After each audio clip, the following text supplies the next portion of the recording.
Disclaimer. इस लेख व वीडियो में निहित किसी भी जानकारी सामग्री गणना की सटीकता या विश्वसनीयता की गारंटी नहीं है।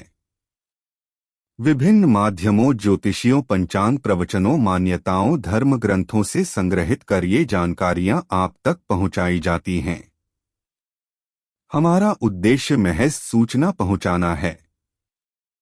इसके उपयोगकर्ता इसे महज सूचना समझकर ही लें।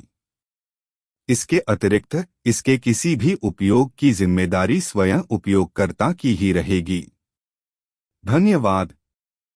महाभारत कालीन बर्बरीक कथा। हरियाणा के हिसार वीर बर्बरान में एक पीपल का पेड़ है जिसको वीर बर्बरीक ने श्री कृष्ण भगवान के कहने पर अपने बाणों से छेदन किया था। आज भी इन पत्तों में छेद है। सबसे बड़ी बात यह है कि जब इस पेड़ में नए पत्ते निकलते हैं तो उनमें भी छेद होता है। सिर्फ इतना ही नहीं बल्कि इसके बीज से उत्पन्न नए पेड़ के भी पत्तों में छेद होता है। यह पीपल का पेड़ महाभारत काल की घटना का प्रत्यक्ष प्रमाण है और जो लोग रामायण और महाभारत जैसी घटनाओं को काल्पनिक करार देते हैं एवं यह कहते हैं कि इन घटनाओं को मानने वाले लोग काल्पनिक दुनिया में जीते हैं, उन लोगों के लिए यह किसी जोरदार तमाचे से कम नहीं होगा। जिन्होंने थोड़ी भी महाभारत पढ़ी होगी उन्हें वीर बर्बरीक वाला प्रसंग जरूर याद होगा। उस प्रसंग में हुआ कुछ यूं था कि महाभारत का युद्ध आरंभ होने वाला था और भगवान श्री कृष्ण युद्ध में पांडवों के साथ थे, जिससे यह निश्चित जान पड़ रहा था कि कौरव सेना भले ही अधिक शक्तिशाली है लेकिन जीत पांडवों की ही होगी। ऐसे समय में भीम के पौत्र और घटोत्कच के पुत्र बर्बरीक ने अपनी माता को वचन दिया कि युद्ध में जो पक्ष कमजोर होगा वह उनकी ओर से लड़ेगा। इसके लिए बर्बरीक ने महादेव को प्रसन्न करके उनसे 3 अजेय बाण प्राप्त किए थे। परंतु भगवान श्री कृष्ण को जब बर्बरीक की योजना का पता चला तब वे ब्राह्मण का वेश धारण करके बर्बरीक के मार्ग में आ गए। श्री कृष्ण ने बर्बरीक को उत्तेजित करने हेतु उसका मजाक उड़ाया कि वह 3 बाणों से भला क्या युद्ध लड़ेगा।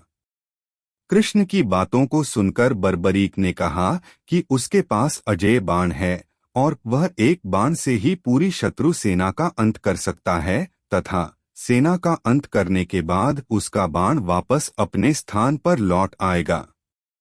इस पर श्री कृष्ण ने कहा कि हम जिस पीपल के वृक्ष के नीचे खड़े हैं, अगर अपने बाण से उसके सभी पत्तों को छेद कर दो तो मैं मान जाऊंगा कि तुम एक बाण से युद्ध का परिणाम बदल सकते हो। इस पर बर्बरीक ने चुनौती स्वीकार करके भगवान का स्मरण किया और बाण चला दिया, जिससे पेड़ पर लगे पत्तों के अलावा नीचे गिरे पत्तों में भी छेद हो गया।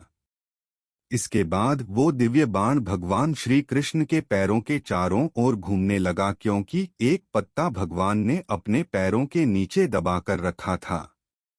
भगवान श्री कृष्ण जानते थे कि धर्मरक्षा के लिए इस युद्ध में विजय पांडवों की होनी चाहिए और माता को दिए वचन के अनुसार अगर बर्बरीक कौरवों की ओर से लड़ेगा तो अधर्म की जीत हो जाएगी। इसलिए इस अनिष्ट को रोकने के लिए ब्राह्मण वेशधारी श्री कृष्ण ने बर्बरीक से दान की इच्छा प्रकट की। जब बर्बरीक ने दान देने का वचन दिया तब श्री कृष्ण ने बर्बरीक से उसका सिर मांग लिया, जिससे बर्बरीक समझ गया कि ऐसा दान मांगने वाला ब्राह्मण नहीं हो सकता है और बर्बरीक ने ब्राह्मण से वास्तविक परिचय मांगा। तब श्री कृष्ण ने उन्हें बताया कि वह कृष्ण हैं। सच जानने के बाद भी बर्बरीक ने सिर देना स्वीकार कर लिया, लेकिन एक शर्त रखी कि वह उनके विराट रूप को देखना चाहता है तथा महाभारत युद्ध को शुरू से लेकर अंत तक देखने की इच्छा रखता है।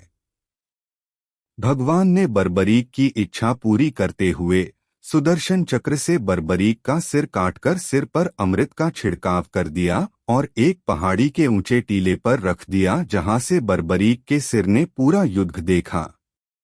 ये सारी घटना आधुनिक वीर बर्बरान नामक जगह पर हुई थी, जो हरियाणा के हिसार जिले में है। अब ये जाहिर सी बात है कि इस जगह का नाम वीर बर्बरान वीर बर्बरीक के नाम पर ही पड़ा है।